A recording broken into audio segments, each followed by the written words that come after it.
In this lecture, we're going to learn about environments. Before writing a single line of code, we need an environment to test our code. Naturally, WordPress cannot run without additional software. It requires an environment to be functional. That begs the question, what is an environment? An environment refers to the physical location where your code runs. It's a machine installed with software for executing a program. WordPress needs additional programs to be fully functional. There are two types of environments you'll come across. The first type of environment is a production environment. Typically, WordPress sites are hosted by a company with hundreds of servers. You may have purchased a server from one of these companies to host your WordPress site. Some examples would be SiteGround, Namecheap, or Kinsta. These companies will install the software required to run WordPress. On top of installing the necessary software, your site will be accessible to the public. Anyone with a link will be able to visit your site from their browser. We would consider this type of environment a production environment. Production environments are great for hosting a site, but not for development. They're not easy to update. Let's say a template needs to be updated. Files must be uploaded manually to a server. This process can take a while. Also, updating a live site can disrupt a user's experience. If you accidentally upload a broken file, visitors may receive errors.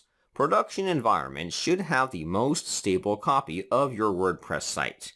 As developers, we need an environment that allows us to make as many breaking changes as possible. This is referred to as a development environment. Unlike a production environment, development environments are private. They're only accessible to us. If we break a site, that's perfectly fine. Users won't notice. We are free to experiment as much as we'd like. Development environments can be created on our machines. We don't need to purchase a server from a company. It's completely free to get an environment installed. There's just one problem.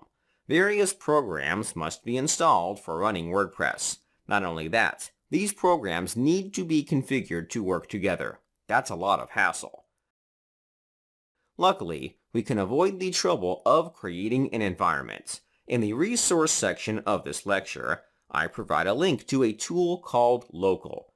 Local is a program for creating an environment on your personal desktop. It'll install and configure the software for running WordPress. Local is my favorite tool for WordPress development. Before moving on to the following lecture, I want you to download and install this program. Installing this program is like installing any other program. Just click Next until you've reached the end. You may need to provide your email before downloading the program. However, this program is entirely free. Local is not the only program available for creating a development environment for WordPress.